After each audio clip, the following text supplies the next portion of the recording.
En tout cas, il y a un certain nombre de choses qui ont rendu objectifs les bénéfices de la nature en ville. Et puis, il y a d'autres choses qui sont plus impalpables. Bienvenue sur Daily Green, le podcast dédié à la nature en ville. Je m'appelle Hicham Ennakla et toutes les 2 semaines, je vous invite à parcourir la ville et partager un moment avec celles et ceux qui font de nos villes des lieux plus vivants, plus verts, sensibles à la santé et à la cohésion sociale. Bienvenue sur Daily Green. Bonjour Pierre, je suis ravi de t'accueillir pour ce nouvel épisode de Daily Green. Avant de commencer, j'aimerais savoir comment tu vas. Bah, ça va, bonjour Hicham et bonjour à tous. Ça va très bien. Euh, Content d'être avec toi. Merci Pierre. Alors, je pense qu'on a envie d'en savoir un peu plus sur toi. Est-ce que tu peux te présenter et ça librement? Waouh! Eh ben, je n'ai pas réfléchi très longtemps à la question. Je m'appelle Pierre Darmet et je dis souvent que je suis jardinier. Alors évidemment, j'ai les mains plus blanches que d'autres jardiniers, mais c'est vraiment, une réalité et un état d'esprit aussi beaucoup. Hem, voilà, pour faire court, moi j'ai 2 passions qui m'animent dans la vie: l'action collective, la politique au sens de faire des choses ensemble et puis le vivant et en particulier ce qui me permet de l'exprimer le mieux, qui est le végétal. Avec 420, on avait lancé un podcast vidéo qui s'appelait «Raconte-moi une histoire avec un arbre», est-ce que tu te souviens? Ouais. Et tu nous avais parlé d'un chêne double. Ouais, Alors je qui sais était pas pas si un le chêne en contexte plus, qui était un qui était pas un chêne, peuplier. qui était Bah un oui, peu je plus m'étais planté. d'accord.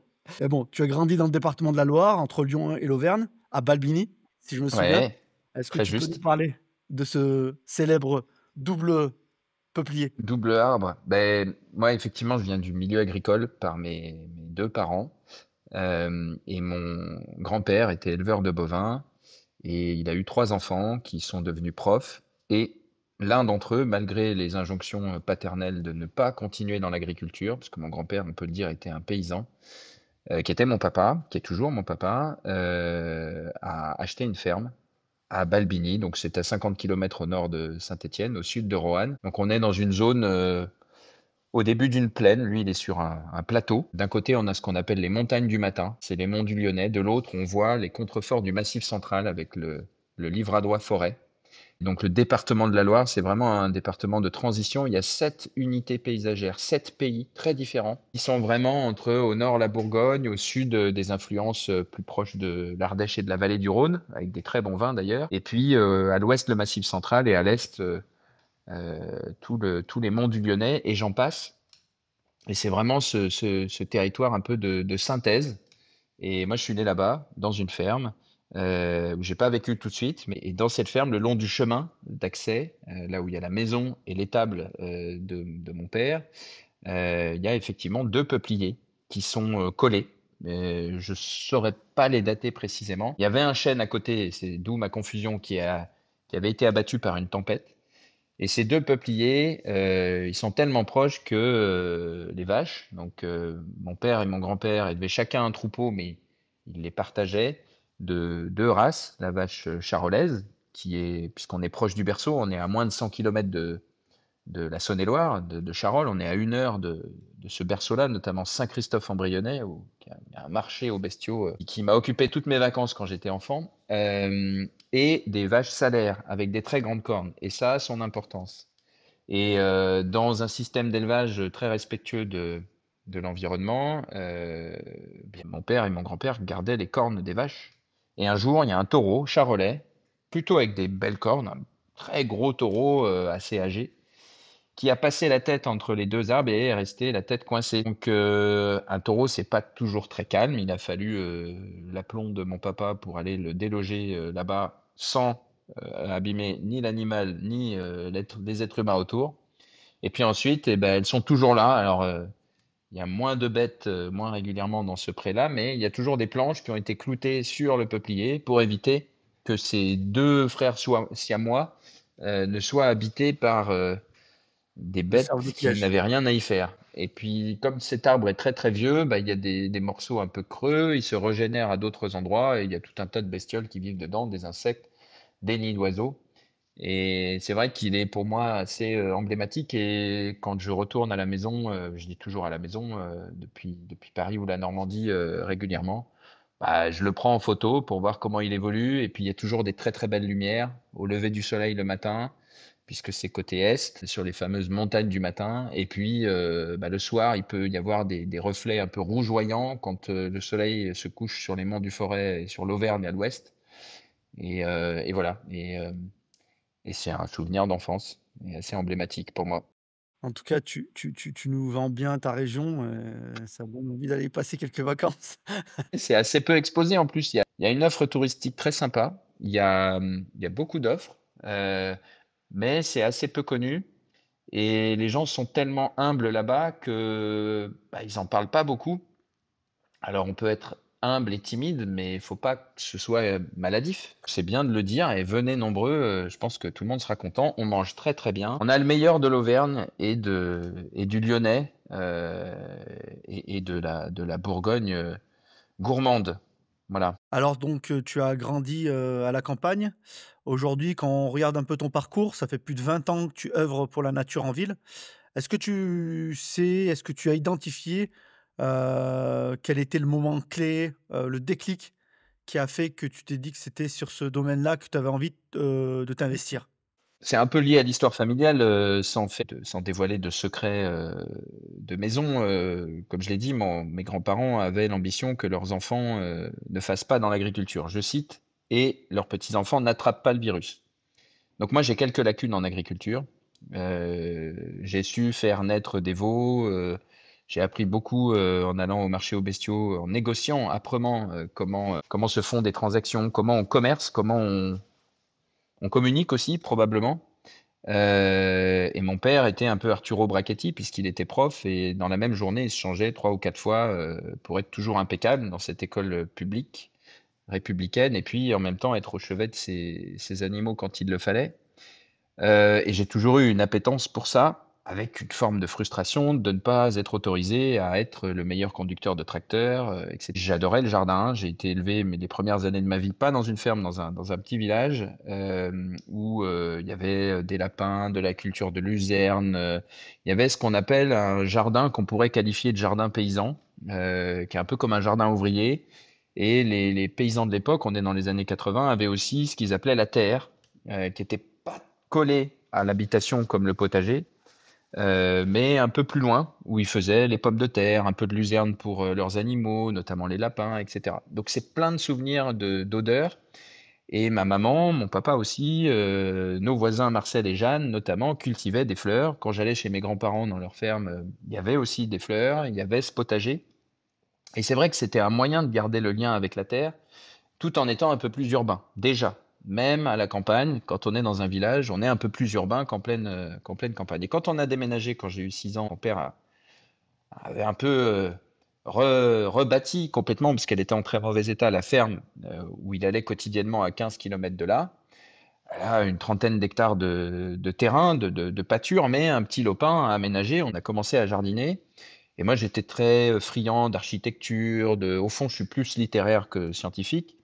Et j'étais un peu paumé, pour être très clair, en terminale, entre des aspirations plutôt artistiques et d'autres, des capacités en mathématiques et un goût très prononcé pour la SVT et la physique. Et une difficulté à aller chercher une prépa en agro parce que je sentais bien que ça heurtait la sensibilité familiale. Des formations qui m'auraient beaucoup plu comme Sciences Po, c'était assez inexistant, très honnêtement, du fin fond de notre campagne, on nous en a pas parlé. Ça a été un de mes sujets d'interrogation après, m'être embarqué dans le végétal, 1 an après. Ça a été une réflexion, je l'ai fait un peu par chemin détourné après. Tout simplement en cours de philo, en terminale, je vois une plaquette: «Devenez ingénieur du végétal en 5 ans à Angers» et on avait un point d'achoppement, familial. Mon père voulait que j'aille en prépa pour faire quoi? Je ne savais pas, mais à Saint-Étienne. Moi, je voulais aller à Lyon, poussé par mes profs. Et j'ai dit, voilà, on va mettre tout le monde d'accord. D'une part, c'est une école publique, ce qui était extrêmement important à la maison, du ministère de l'Agriculture, qui ne m'apprendra pas tout le contraire de ce que vous prônez. Et je ne réponds pas à l'obligation familiale, puisque on nous forme aux sciences du végétal, et ça s'appelait Institut national d'horticulture, de la science du végétal à la culture du paysage. Et je me suis dit, au fond, c'est parfait, Puis, parce qu'on reste dans le domaine agricole, ouais. et on s'ouvre à l'architecture, au paysage. Et ça a été le point de départ de rencontres extraordinaires avec des gens venus de toute la France, de plein d'horizons différents. qui m'ont fait évoluer de point de vue. J'en parlais encore il n'y a pas longtemps avec un de mes amis qui est breton, dont le grand-père et l'oncle ont été, et son papa aussi, mais son grand-père et son oncle, on peut les citer, Raymond et Pierre Graal ont été des grands coopérateurs bretons du Nord Finistère, m'ont expliqué cette épopée extraordinaire qu'on peut juger un peu à l'emporte-pièce a posteriori en disant qu'il y a eu des dommages collatéraux environnementaux, mais qui sont nés d'abord d'une volonté de sortir de la misère sociale des paysans maraîchers notamment.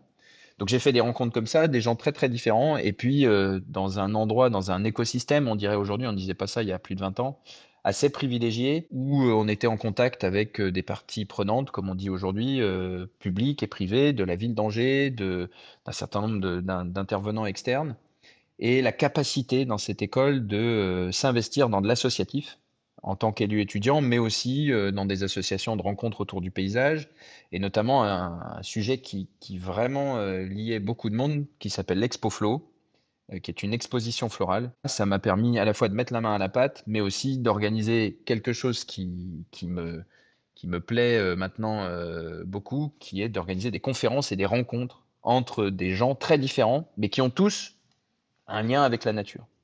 Et donc au départ, c'est devenu ce sujet-là de comprendre que le jardin, c'est un équilibre entre la nature et la culture, que c'est quelque chose de différent de l'agriculture qui en est issue, mais qui s'est quand même distancié il y a plusieurs centaines d'années. On garde des mêmes valeurs, on garde des mêmes contraintes ou en tout cas la nécessité d'appréhender un écosystème avec de l'aléa. Ça, c'est commun à tous les sujets de l'agriculture, mais en même temps, cette dimension culturelle qu'on retrouve avec le paysage en tant que discipline et définition par la Convention européenne du paysage, ou Michel Corajou, qui est paysagiste concepteur bien connu, qui avait notamment commis le miroir d'eau à Bordeaux et tous les quais à Bordeaux, qui avait écrit un bouquin en disant le paysage, c'est l'endroit où le ciel et la terre se touchent.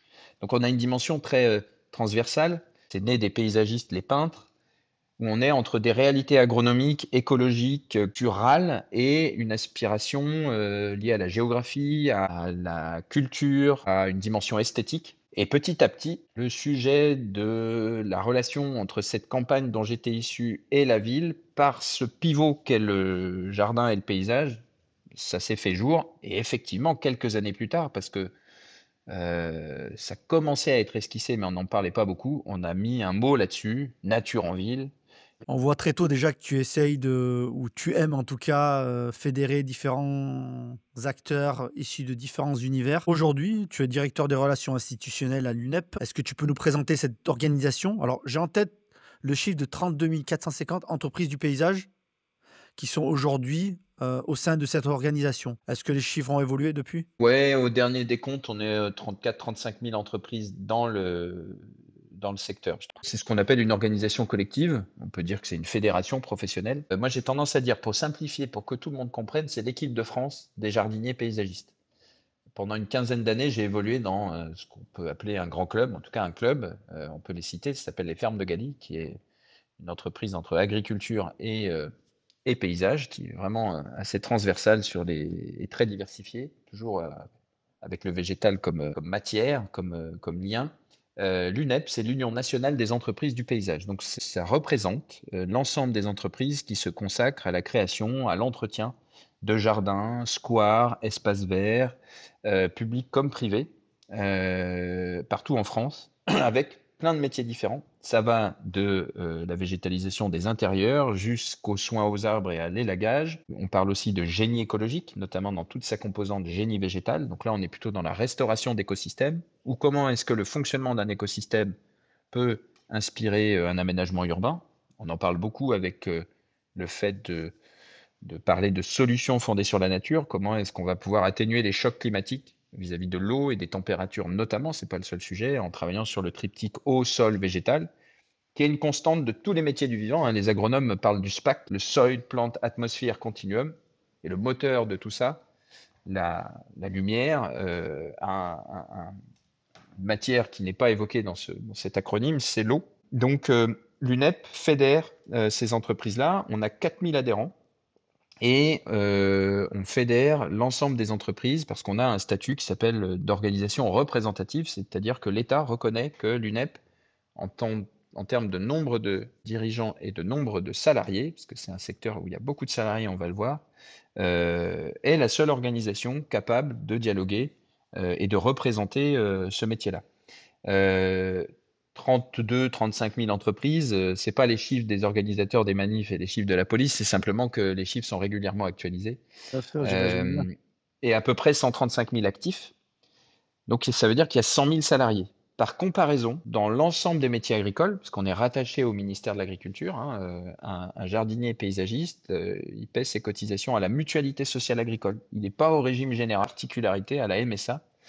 Ça fait 100 000 collaborateurs et collaboratrices salariés, à mettre en comparaison aux 240 000 équivalents temps plein salariés en agriculture. Il y a énormément de saisonniers en agriculture, mais en temps plein, on a beaucoup d'exploitants. On sait qu'on en perd beaucoup par la difficulté de renouveler les exploitations, en tout cas de les transmettre de génération en génération, mais le paysage est très consommateur de main-d'œuvre parce que derrière chaque jardin, il y a des femmes et des hommes qui sont là pour l'aménager, alors certes avec des machines, mais aussi beaucoup à la main. Et ensuite, un point très important, c'est la gestion, l'entretien. Voilà. Et le marché, il se répartit à peu près entre moitié pour des particuliers, moitié pour des professionnels. Et dans cette moitié de professionnels, on va avoir une partie, à peu près pour moitié de cette moitié, donc un quart du total pour les collectivités. Donc les collectivités ont des grands projets dont elles confient la réalisation à des entreprises. Elles ont ce qu'on appelle une régie, notamment représentée au sein de l'association Hortis, l'association des responsables d'espaces nature en ville des collectivités, mais elles confient aussi certaines tâches d'entretien. Ça dépend des villes. Et l'autre moitié, c'est d'autres professionnels que les collectivités, que sont, et ça c'est très important dans la construction de la ville et dans son animation en termes de nature en ville, et tu connais bien le sujet, ce sont les copropriétés, les logements sociaux, les promoteurs, les constructeurs, bref, tout cet écosystème privé qui participe à créer la ville. Donc on a moitié, toi ou moi, qui faisons appel à une entreprise pour des travaux particuliers ou pour de l'entretien de notre petit ou notre rooftop ou de notre grand jardin, ça dépend, il y en a pour tous les goûts. Et puis la moitié, c'est pour un espace public, commun à plusieurs personnes, soit à destination de collectivités directement, soit pour l'autre moitié à destination de professionnels. Voilà, et ça représente en volume, pour parler de chiffres, à peu près 8 milliards d'euros. Alors justement, j'avais une question là-dessus. On parle de 7,8 milliards d'euros de chiffre d'affaires en 2022, avec une progression de 21% entre 2020 et 2022, et même 44% sur la décennie 2012-2022. Comment on peut analyser ces chiffres? Est-ce que c'est un secteur créateur d'emplois? Comment tu le vois? C'est très juste. On a ce mouvement ascendant, c'est très clair. Le Covid, ou la Covid, en tout cas la crise du coronavirus, la crise sanitaire, a montré 2 choses. La première, c'est qu'on a besoin de points de rassemblement extérieurs et c'est probablement encore plus vrai, quand on vit dans des espaces denses. Je me souviens, de l'émotion de certains quand il y avait des reportages à la Goutte d'Or qui montraient, ou en Seine-Saint-Denis, que des gens bravaient le confinement. C'était montré parfois de manière très factuelle, pour d'autres comme une critique. Quand on a une densité très, très forte, qui la dispute à la promiscuité, il faut absolument comprendre que dans certains quartiers, populaires, je ne sais pas comment il faut les appeler pour être très, clair, mais les logements sont tellement exigus, avec tellement d'habitants dedans, que vivre dans un espace extérieur et a fortiori avec une présence de nature, c'est pas un choix, ou un luxe, c'est une nécessité. On l'a vu dans des populations beaucoup plus aisées aussi dans le centre, des métropoles, de gens qui avaient besoin de faire leur footing, besoin de respirer. Et d'ailleurs, quelques jours avant le confinement, on était quelques-uns, élus, et professionnels à avoir publié une tribune, qui avait été, publiée par Inlard Paris et relayée dans l'IB, en appelant le Premier ministre à ouvrir les espaces publics. Bon, il l'a fait quelques heures après. Je ne pense pas que ce soit notre tribune un peu tardive qui ait changé les choses, mais on a bien vu que malgré la difficulté à gérer cette crise sanitaire, et moi j'ai pas de jugement à émettre, surtout rétrospectivement, sur les choix qui ont été faits, cet appel sociétal et son rôle pour la santé a été entendu, puisqu'on a relâché des contraintes qui à l'époque étaient très fortes. Donc il y a ce besoin-là, il a été rendu objectif par un certain nombre d'études. On peut citer celles qui ont été initiées par Gilles Galopin à l'Institut Agro Rennes-Angers, formalisées et accompagnées par Plantécité. Ça a duré une dizaine d'années avec Bastien Vajou, qui était psychologue d'abord en licence, il est allé jusqu'au doctorat, et il a travaillé sur l'impact des espaces de nature et des expériences de nature, la manière dont on entre en contact avec cette nature en ville sur la santé mentale.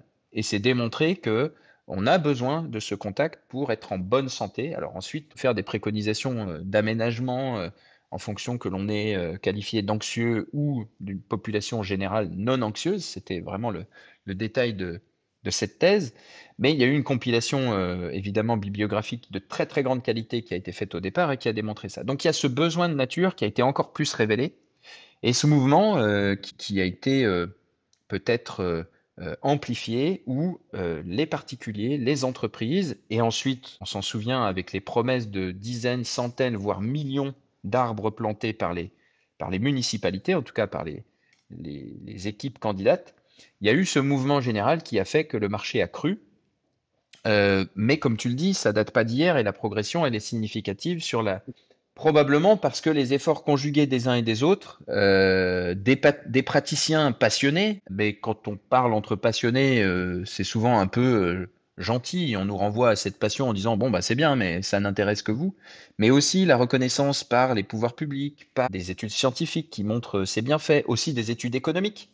Récemment, le cabinet Asterès, qui est un cabinet d'économistes créé par l'économiste Nicolas Bouzou, a commis un deuxième volet d'études pour l'UNEP. Ils en avaient fait un premier en 2016, donc ça c'était juin 2024, qui investigue la valeur économique générée en termes d'environnement et de santé par, je cite, parce que c'est l'expression la plus facile à surveiller dans les articles, les espaces verts urbains. Et on sait qu'on a un équivalent de 22 000 vies sauvées entre des maladies physiques et mentales en 2023, donc sur une année. Ça représente plusieurs milliards d'euros, j'ai même plus le chiffre en tête, mais un autre chiffre qui pour moi est plus éloquent, plus parlant, c'est que quand une partie prenante, par exemple un promoteur, investit 100 euros en espace vert, non seulement il les récupère, mais il génère pour la collectivité 70 euros d'externalité positive. Alors après, tout le sujet, c'est de savoir est-ce que c'est des externalités pour le quartier, pour la ville, quand on parle de carbone, c'est un marché international. En tout cas, il y a un certain nombre de choses qui ont rendu objectifs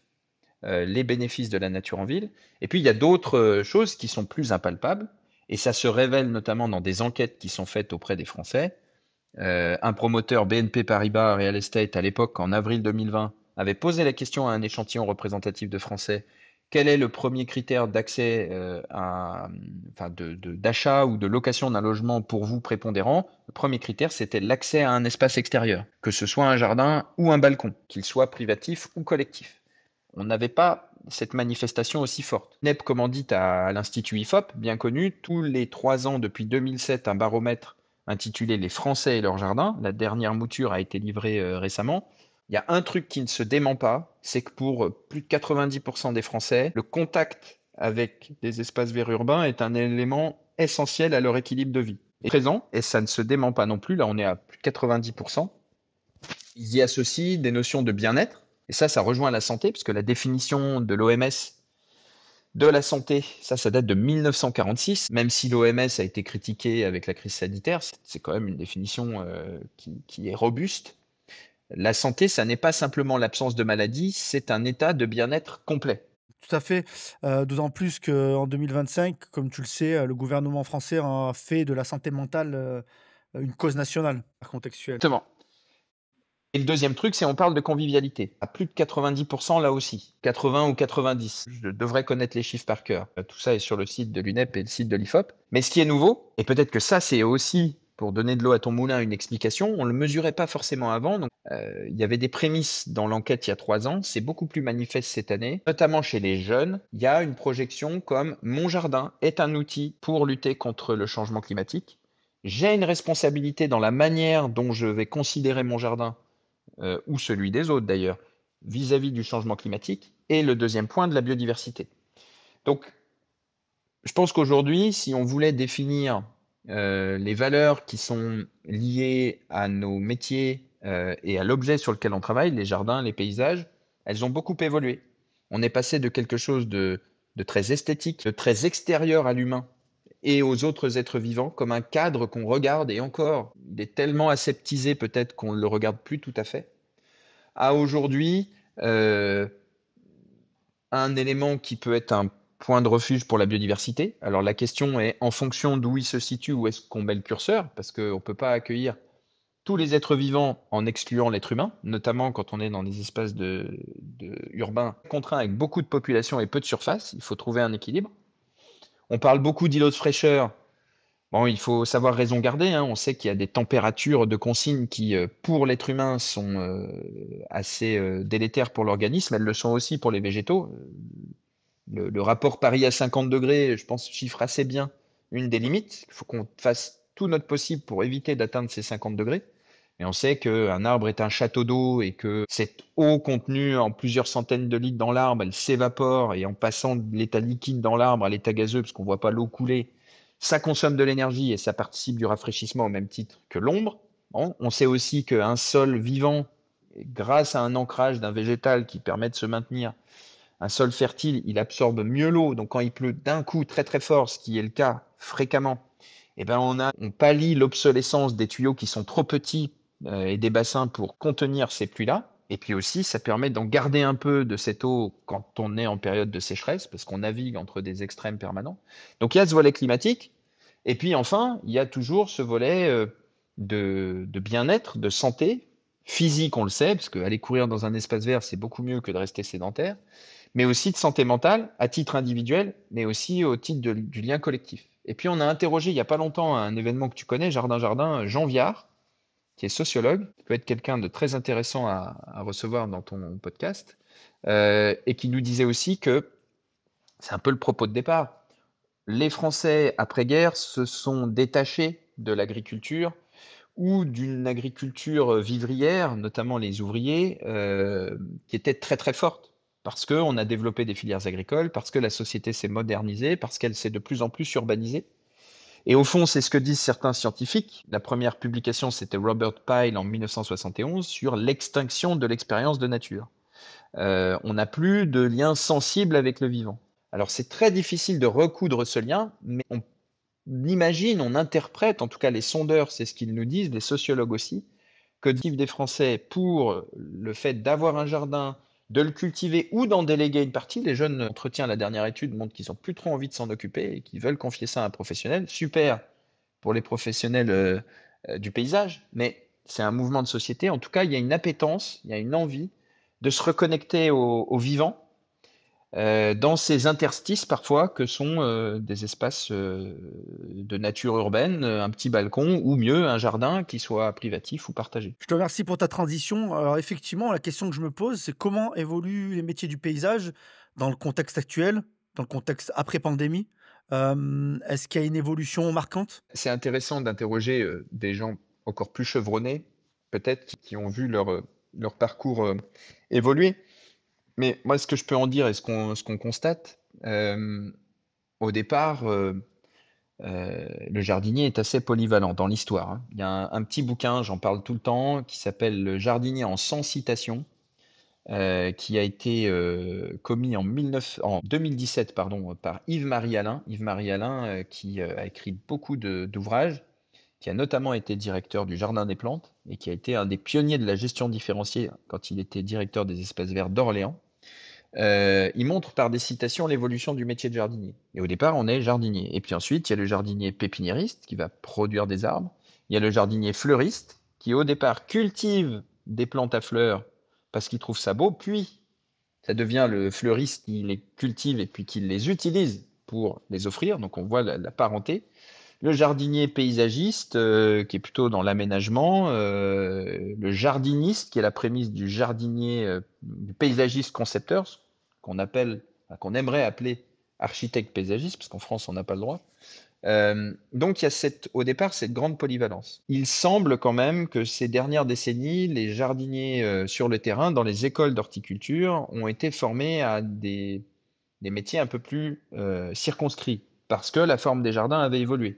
On était plutôt dans des choses très linéaires, très régulières, On avait encore dans les villes des centres techniques horticoles où on produisait des plantes dites fleuries ou à massif pour créer des parterres en mosaïque. Tout ça, c'est des formes qui sont assez anciennes, qui coûtaient très cher aux collectivités, qui n'étaient pas tout à fait dans les aspirations de la population, qui étaient un peu vieillottes, en tout cas pour nous. Euh, et du coup, on avait des jardiniers assez spécialisés quand même. Aujourd'hui, on tend à revenir à des choses où eh bien, le jardin est considéré dans son écosystème. Tu veux dire qu'avec le temps, en fait, se sont recréées des transversalités dans les métiers? Voilà, il y a à la fois des spécialités qui sont apparues. Un élagueur grimpeur aujourd'hui, c'est un métier où il faut être hyper bon dans la connaissance de la physiologie de l'arbre, parce que l'idéal, c'est qu'il y ait un diagnostic par un expert, mais parfois il n'y en a pas. Dans une copropriété, vous récupérez la gestion. Vous savez, les syndics, c'est toujours un peu aléatoire. Vous récupérez la gestion quelques années après. Il faut être bon au diagnostic pour opérer le malade de la meilleure des manières. Il faut, parce qu'il y a des enjeux de sécurité pour l'arbre, mais aussi pour la population. Il faut savoir considérer quelles sont les périodes de nidification et comment se comporter vis-à-vis de la faune, vérifier qu'il n'y ait pas de nid, etc. Il faut être parcimonieux dans ses actions vis-à-vis de la physiologie de l'arbre, en fonction de la période, en fonction aussi du diagnostic qu'on a pu faire, même de manière sommaire. Et puis, il faut être très habile et être en grande sécurité. Donc ça, c'est une spécialisation. On fait ça, on ne fait que ça, mais on ne le fait pas toute sa vie non plus. Et puis, il y a d'autres métiers, la végétalisation du bâtiment, c'est plus spécifique. Il y a des compétences différentes. Il faut travailler avec l'étanchéité, il faut travailler avec des supports.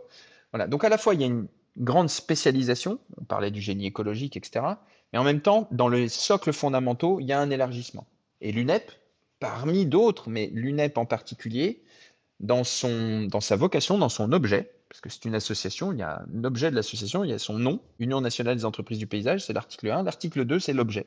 Et dans l'objet, il y a la défense des intérêts des entreprises. C'est sûr que si on dit demain, vous pouvez plus travailler à tel endroit, etc., il faut se défendre, c'est la force du collectif. Mais il y a aussi le fait d'accompagner ses adhérents et d'ouvrir la voie pour l'ensemble du secteur dans les grandes mutations. Et je prends un exemple, cette année, il y a 3 formations. Mes collègues qui sont en charge du social, emploi, formation avec nos adhérents élus sont les plus pointus sur le sujet, mais il y a 3 formations qui sont dites certifiantes, que peuvent suivre l'ensemble des salariés des entreprises par le biais d'un fonds qui a été alimenté ces dernières années. La première, elle concerne la biodiversité et la transformation des pratiques. Ça, c'est un axe, un des 3 axes forts de l'UNEP pour le métier aujourd'hui. Et les 2 autres, elles concernent le management d'équipe, ce qui est hyper important à mesure que on gère des travaux en ville notamment, et la relation aux autres parties prenantes, notamment aux clients. Quand on intervient en ville, dans une entreprise ou sur l'espace public, on peut être interpellé par des gens qui disent mais pourquoi vous faites ça? Comment vous le faites?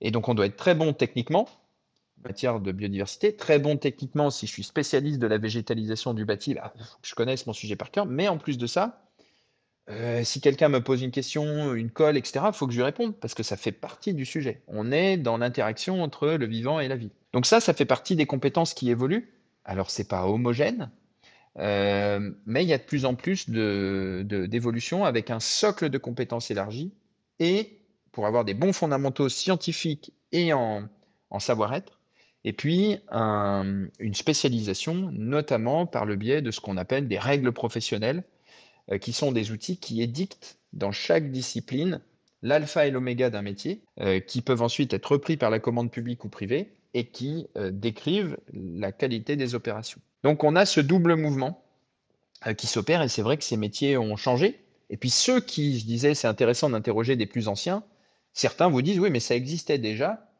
Quelque part, notre Graal, alors il y a des technologies qui sont arrivées entre les deux, donc c'est pas tout à fait un copier-coller de ce qui se faisait il y a 50 ou 60 ans, mais il y avait ce qu'on appelait les jardiniers 4 branches, qui étaient compétents en arboriculture, en fleurs, en, en pépinière, en paysage, etc. Bref, il y avait des grandes verticales de compétences et ils étaient formés à l'ensemble. Donc on est un peu dans cet entre-deux. Après une hyper spécialisation avec des bases qui étaient de plus en plus éloignées du végétal, on revient beaucoup au végétal, au vivant, au sol, à l'eau, à l'environnement dans lequel même un petit jardin s'inscrit. Ça, c'est indispensable de savoir où on met les pieds. Donc des fondamentaux plus forts. Et puis en même temps, comme il y a plein de formes de paysages urbains en Bien particulier, sûr. mais, et non urbains différentes, D'accord. et une spécialisation qui est accrue. Dans chaque. Donc ça peut Euh, sembler contradictoire, mais il y a quand même une élévation générale des compétences. Et oui, ça recrute, je crois que tu m'as posé la question. oui. On estime qu'il y a à peu près 30 postes à pourvoir chaque jour Ok. et les professionnels sont toujours en manque de bras. Et il y a eu un moment, on disait sur une équipe de 10 personnes, il en manque une. Voilà, pour donner un ordre de grandeur. Alors, ça tend à s'estomper dans certaines régions, mais très franchement, si vous avez envie de mettre la main à la pâte, ou plutôt les mains dans la terre, il faut y aller parce que ça recrute avec des très jolis postes et des évolutions possibles, qu'on ait envie d'être à la campagne ou qu'on soit plus urbain. Il y a une autre casquette que tu portes, c'est celle de vice-président du Conseil international de la biodiversité et immobilier, le CIBI. Oui. Quelles sont les missions justement du Bon, CIBI? pour faire simple, il y a deux pieds. On a créé ça. Alors, les membres fondateurs, ce sont des entreprises. D'accord. Elles étaient 7 au départ, dont les Jardins de Galie. Et puis, à titre de personne, il y avait notamment quelqu'un qu'on peut saluer qui s'appelle Olivier Lemoine, qui est en retraite depuis bientôt un an et qui était écologue et qui avait vendu son bureau d'études à une filiale du groupe Bouygues. Et on s'est parlé, lui, il avait fait un constat, c'est que chez les ingénieurs en construction, c'était difficile de faire émerger un sujet s'il n'y avait pas de normes qui imposaient de le prendre en compte ou de référentiels. Or, la biodiversité, le vivant, c'est un peu transversal, comme on le disait tout à l'heure. Est-ce que je veux faire plus quelque chose pour le climat ou pour la biodiversité pour elle-même? On est obligé de créer des équilibres et ça rentrait pas tout à fait dans les cases. Donc lui, il avait fait une R&D pour un outil qui a servi de base au label Biodiversity, qui était une grille avec plus de 150 critères pour évaluer de la manière la plus objective la biodiversité dans des contextes urbains proches du bâti. Et puis, à l'initiative de plusieurs partenaires, dont l'INRA, maintenant l'INRAE de Versailles, avec le soutien de la mairie de Versailles, avait été créée une grappe d'entreprises qui s'appelait Le Vivant et la Ville, 2 ans plus tôt, en 2010, et qui rassemblait des entreprises pépites du territoire de l'Ouest francilien autour du végétal, mais aussi du sol et de l'eau. Il y avait notamment les deux grands géants de l'eau qui se disputaient les marchés à l'époque sur le territoire, pour ne pas les citer, Suez et Veolia, et puis des entreprises, on peut citer Hydrasol notamment, qui étaient spécialistes toujours d'ailleurs de la relation entre l'eau, le sol, le végétal, des sondes tensiométriques, des capteurs un peu particuliers. Et donc on avait réuni une trentaine d'entreprises. Et quand Olivier me parle de son projet, il élargit, il constitue un petit groupe de travail autour de son référentiel. Il se dit, mais qu'est-ce que je vais en faire? Et on s'est dit, écoute, moi, je connais une association, Le Vivant et la Ville, qui, présidée par Xavier Leroux, l'un des deux dirigeants associés des fermes de Galie, qui rassemble des acteurs techniciens. Toi, tu as eu accès à des parties prenantes privées. On a un institut technique comme Plantes et Cités qui relie les collectivités et les entreprises du paysage. Il y a un nœud là, et si on constituait, plutôt que de faire un outil qui serait resté dans ton entreprise, ou purement commercial, si on faisait une association, et c'est comme ça qu'on en est venu au terme de Conseil international biodiversité et immobilier, international pas pour faire pour fanfaronner, mais parce qu'on avait regardé à l'époque et on n'avait rien vu de tel à l'international, donc on s'est dit il faut le dire, où on va rassembler d'abord des acteurs privés de la ville, des acteurs de la nature en ville, donc des écologues, des associations de protection de la nature, des architectes, des paysagistes concepteurs, et des entreprises du paysage, et aussi quelques collectivités. Et Versailles et Paris, qui étaient les deux plus proches de deux couleurs politiques différentes, deux configurations différentes, ont suivi dès le départ. Et donc le CIBI, c'est quoi à l'origine?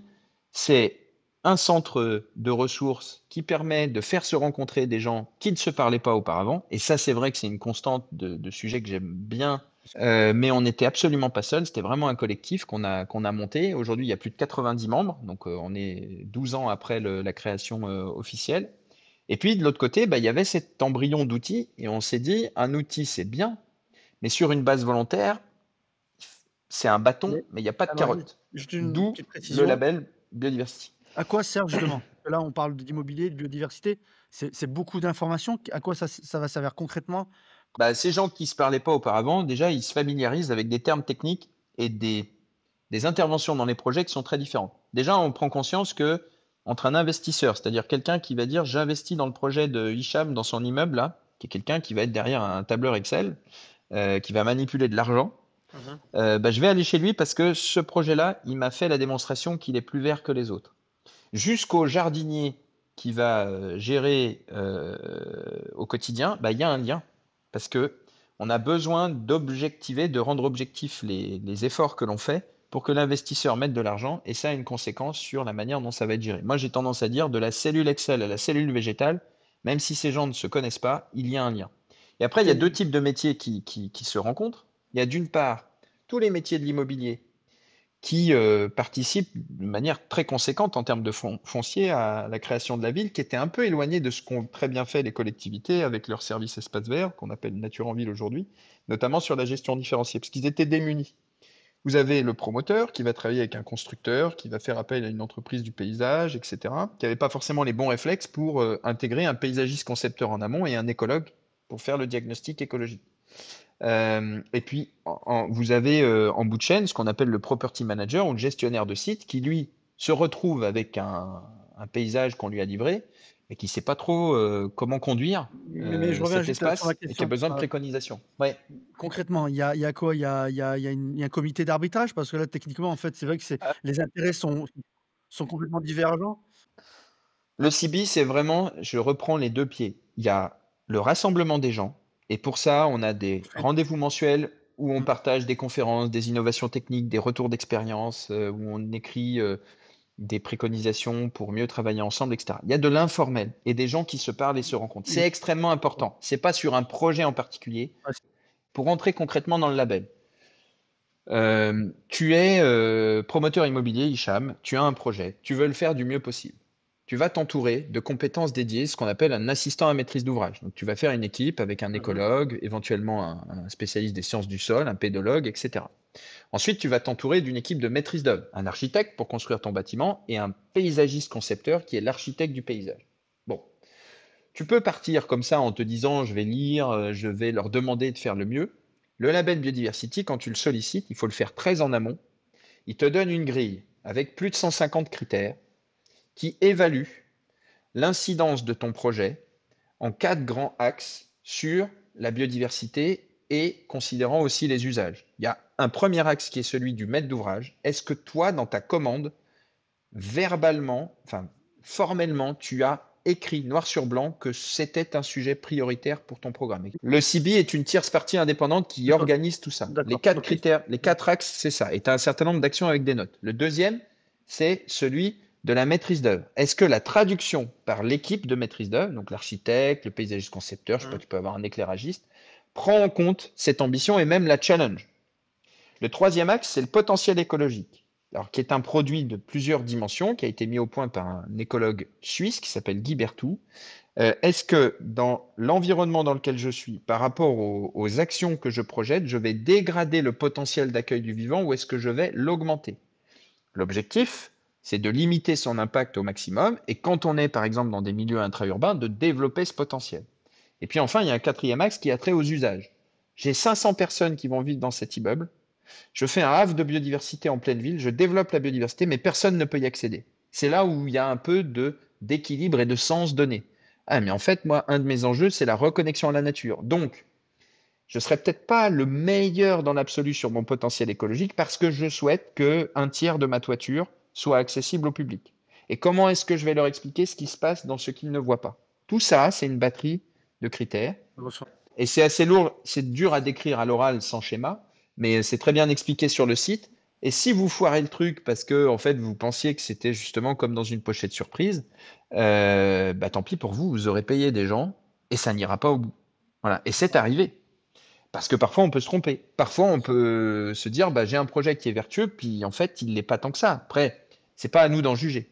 Mais il y a voilà. Et puis il y a un conseil scientifique qu'on a constitué en 2017, qui est présidé par Jean-Philippe Siblet, qui était le premier directeur au Muséum d'histoire naturelle et à ce qui allait devenir l'OFB de l'unité de mixte patrimoine naturel, Patrinat, avec d'autres éminents chercheurs comme Gilles Galopin qu'on a cité tout à l'heure, qui lui vérifie que les travaux d'évolution du référentiel, parce qu'il y a maintenant 3 labels, il y en a aussi un pour l'exploitation, pour la vie des bâtiments qu'on appelle Biodiversity Life, un autre pour les quartiers qui s'appelle Biodiversity Ready, il vérifie que tout ça est compatible avec les connaissances scientifiques, il pose des garde-fous, et aussi avec l'évolution de ces connaissances. Voilà comment ça fonctionne, Ok. indépendamment de la labellisation, parce que ça fait progresser les pratiques.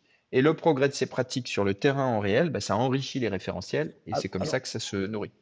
est-ce qu'il y a un projet que vous avez porté, que vous avez soutenu et dont tu es le plus fier aujourd'hui? Moi, je t'aurais parlé d'un projet UNEP, parce que j'ai pas envie de froisser personne, qui s'appelle le Jardin de l'herboriste, qui fait 30 mètres carrés. C'est tout petit, mais ça veut dire beaucoup, et pas seulement pour nous, pour beaucoup de monde. Et je remercie Emmanuel Cos, dont on avait parlé dans la sélection de livres. Tu nous avais demandé mon coup de cœur de l'année 2024, ce bouquin qui s'appelle La nature retrouvée. Je le disais tout à l'heure, la moitié du marché des entreprises du paysage, c'est pour des espaces collectifs. 25% du total, c'est les collectivités, 25% les professionnels, logement social, copropriété, etc. Il y a un sujet qu'on doit faire progresser, et il y a un cercle qui va pouvoir travailler là-dessus, qui s'appelle l'Observatoire des villes vertes, qui a été cofondé par l'UNEP et Ortis il y a 10 ans, qui s'attache notamment à faire tous les 3 ans le palmarès des villes vertes. C'est les relations publiques-privées. On a porté une initiative qui est lauréate de l'Université de la Ville de demain, qui sera présentée très bientôt devant plus de 1000 décideurs, qui s'appelle Public-Privé unis pour plus de nature en commun. Et ce jardin de l'herboriste, c'est une illustration très concrète du sujet. Très simplement, à Lyon, pour les World Skills, les finales internationales. Donc les World Skills, ce sont les Olympiades des métiers. Dans plein de métiers manuels, mais aussi de services, il y a eu à Eurexpo à Lyon, au mois de septembre 2024, plein d'épreuves qui ont mis en rapport des équipes internationales. Il y avait une équipe de jardiniers paysagistes, 2 binômes français.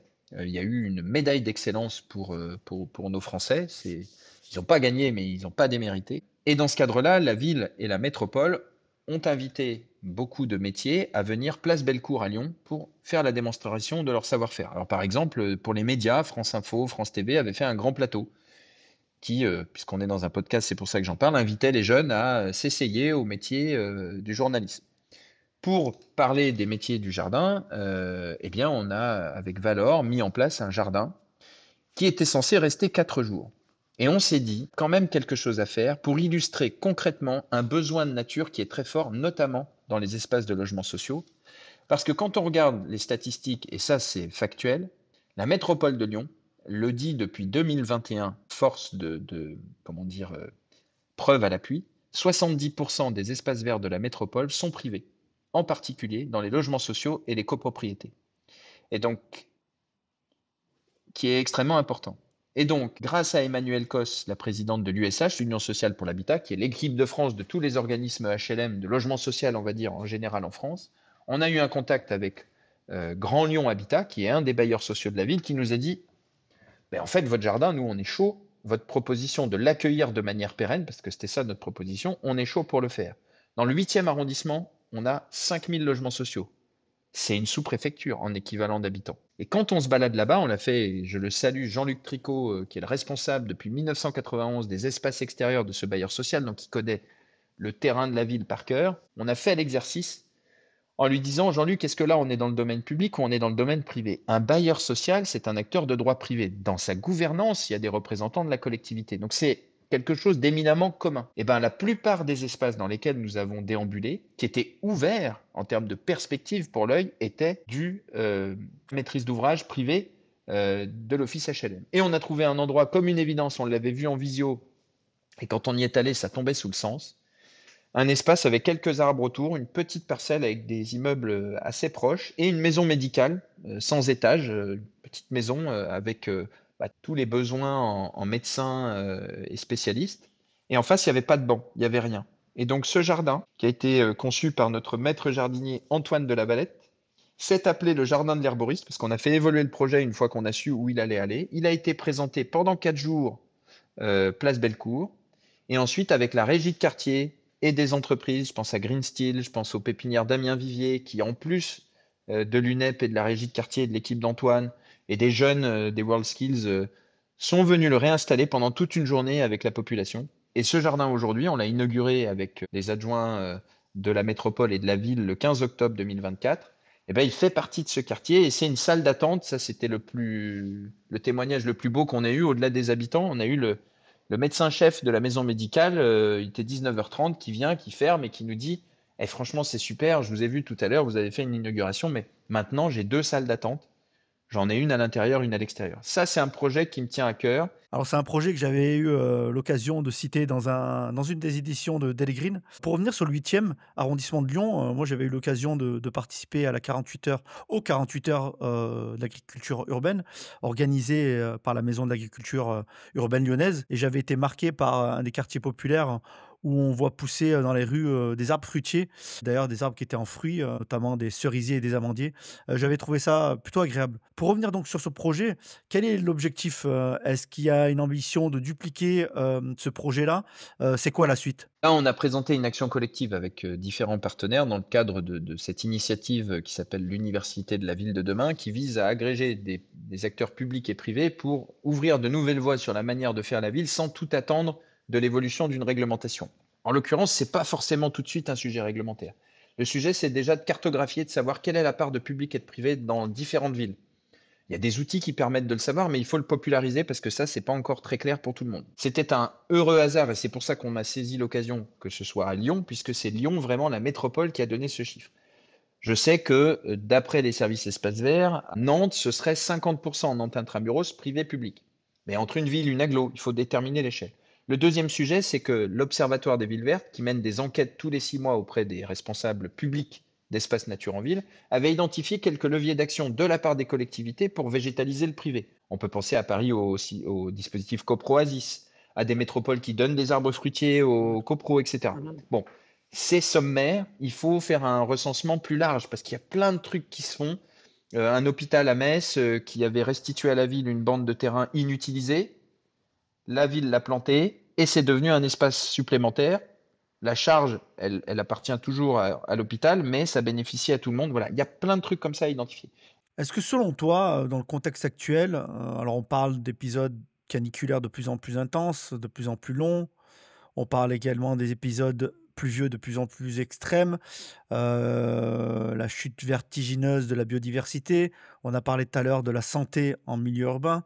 Est-ce que selon toi, on va assez vite pour répondre à ces enjeux-là? On est d'accord, il faut massifier, c'est-à-dire que nous, en tant que citoyens, indépendamment de la passion qu'on peut avoir pour le sujet, on ne peut pas tout attendre des villes. Leurs réseaux sont saturés. On a la fibre, on a les réseaux d'énergie, etc. Donc physiquement, il y a des endroits où on ne peut pas végétaliser. Ou alors, en tout cas, c'est limité. Dans le privé, il y a plein d'espaces disponibles assez facilement. Tu connais le sujet avec 420 arbres. Il y a aussi Qui veut rafraîchir sa ville, dont tu avais parlé dans une newsletter. C'est aussi un de ces sujets d'aller identifier les espaces facilement rémédiables pour infiltrer l'eau, pour être plantés.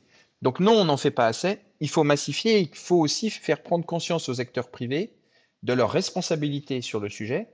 Et aussi, c'est le troisième volet de cette étude, mais qui sera plus au long cours, c'est de continuer à donner des chiffres sur ce que ça apporte à la collectivité. On va me dire, mais moi je suis une entreprise ou une copropriété, vous êtes gentil, mais je ne vais pas soigner toute la ville à moi tout seul. D'ailleurs, si je suis un promoteur et je fais un beau projet, en soi, les riverains parfois le retoquent, mais si j'infiltre mieux mes eaux, que je recule un peu la grille pour que les gens en bénéficient, bah, c'est bien, mais moi je fais un effort, donc est-ce qu'on peut le chiffrer? Je pense qu'il faut aller tous azimuts en disant, dès qu'on a une opportunité de végétaliser un interstice, soit par des démarches RSE, du mécénat, soit par une démarche volontaire, soit en reclassant un ouvrage événementiel, même s'il est petit, il faut le faire, parce que c'est autant de projets pionniers, des taches d'huile, qui vont faire prendre conscience de ce sujet-là, qui vont aider le privé à prendre conscience de sa responsabilité, et puis ça participe aussi d'un sujet plus large d'intensification des usages. Euh, une copro aujourd'hui, de moins en moins, je voyais un projet urbain hier présenté par un promoteur à Reims, la ville, les urbanistes et les promoteurs se sont imposés d'avoir une porosité visuelle de part et d'autre du quartier, pour que quand je suis sur les berges du canal, eh bien, je vois ce qui se passe de l'autre côté. Donc moi, en tant que riverain qui n'habite pas ce lieu, c'est un futur campus pour des étudiants avec des résidences étudiantes, une école d'art, une école de commerce, je vois quand même ce qui se passe de l'autre côté. Ça m'apporte quelque chose. Donc il y a des réflexes à faire évoluer dans la conception, et puis il y a aussi des financements à mobiliser, et de se dire, en fait, si je dois planter 10 000 arbres à l'échelle de ma commune, il faut le considérer de manière la plus fine possible entre ce que je peux faire en tant que maire sur mon domaine et ce que je peux faire avec le privé ensemble. Peut-être que moi j'ai un accès à certaines compétences ou à des arbres. On le fait ensemble parce qu'on n'y arrivera pas sinon. Et ce qu'on dit souvent, c'est quand un arbre se pose sur une branche, il ne va pas regarder si l'arbre, ses racines, elles sont dans un square public ou dans le jardin d'une copro ou dans le 8e ou dans n'importe quel arrondissement, dans un jardin de HLM. Il ne fait pas ce distinguo-là. Donc on a besoin d'accélérer. Je ne sais pas quelle est la meilleure méthode. Je pense que donner les chiffres et multiplier les points et les exemples avec des modalités différentes, ça permettra de faire prendre conscience de ce sujet-là et d'éviter cette dichotomie public-privé parce que finalement, c'est un sujet de commun qui appartient à tout le monde. Très intéressant. Je suis d'accord avec toi là-dessus, effectivement. Une des casquettes que tu portes également, une autre casquette, j'ai envie de dire, c'est l'association Hello, Ah oui, l'association européenne ouais, des ouais, entreprises de l'aménagement paysager d'intérieur. Tu travailles aussi avec des spécialistes paysagistes intérieurs, c'est ça? On peut oui. dire paysagiste intérieur? Ouais, c'est ça, c'est comme ça qu'on dit en France. Alors, de plus en plus, avant, on parlait de paysagisme d'intérieur, le vocabulaire évolue, le métier aussi, mais fondamentalement, ça reste des jardiniers. On parle de végétalisation beaucoup ces dernières années, végétalisation des intérieurs. Bon, c'est les plantes vertes dans les bureaux. Certains diraient de manière un peu rude. Halo, ça a été créé dans les années 80, je ne dis pas de bêtises. Et en France, c'est une composante qui a rejoint l'UNEP il y a une quinzaine d'années, qui en était membre fondateur, avec des Hollandais, avec des Italiens, avec des Suisses, des Allemands, des Anglais. Et donc, c'est European Interior Landscaping Organization, c'est au niveau européen. Et en fait, ça réunit allez, une centaine de dirigeants d'entreprises de tailles très diverses, dont l'activité principale, c'est de végétaliser les intérieurs pour des entreprises, un peu pour des particuliers, pour des hôpitaux, pour un certain nombre d'espaces publics. C'est très particulier. Ce ne sont pas des décorateurs fleuristes et ils n'ont pas tout à fait les mêmes contraintes que des paysagistes d'extérieur. Déjà, il faut être hyper soigneux et pour le coup, ça nécessite d'avoir des collaboratrices et des collaborateurs qui sont très enclins à parler avec les autres. Parce que quand vous intervenez dans un bureau et qu'il y a une réunion, si vous rentrez avec votre arrosoir et que vous dites bonjour à personne, voilà. Et c'est un sujet qui peut s'apparenter soit à de la déco, et on peut se dire, ouais, ok, il n'y aurait pas de plantes, ce serait pareil, mais aussi beaucoup à des lieux qui soit n'ont pas de vue sur l'extérieur, soit en ont une, mais on prolonge vers l'architecture, et il y a un volet symbolique très très fort, parce que c'est des formes de nature dans les lieux les plus inertes qui soient, en l'occurrence où on passe, selon les statistiques, près de 80% de notre temps en milieu urbain, on le passe à l'intérieur. Ah ouais, exactement. Créer des vues dans des architectures nouvelles ou dans des requalifications d'immeubles sur l'extérieur, c'est super, mais aussi parfois, faire venir le végétal à l'intérieur, c'est une prolongation, et puis ça peut carrément être un substitut pour tenir le choc. Et il y a eu beaucoup de travaux ces dernières années pour travailler sur une végétalisation plus fine, plus verticale, des plantes grimpantes, des murs végétaux, travailler avec le bruit de l'eau. Euh, Certains se sont même inspirés de la biophilie, cette hypothèse scientifique qu'on doit à Wilson, qui est controversée pour d'autres sujets, mais qui est un des pères de la biodiversité. Les Américains ont théorisé ça, et les Anglo-Saxons en général, puisqu'il y a des Anglais très forts là-dessus, en design biophilique, en disant comment est-ce qu'on peut imiter la nature à l'intérieur. C'est pas uniquement visuel, c'est aussi sonore dans les perspectives. Donc il y a un vrai travail de conception qui va aller chercher assez loin, comme dans la dimension du jardin, de la symbolique. Et Halo fait un truc assez simple. Tous les ans, c'est visiter une ville en Europe pour que les paysagistes d'intérieur de ce pays montrent les réalisations dont ils sont fiers.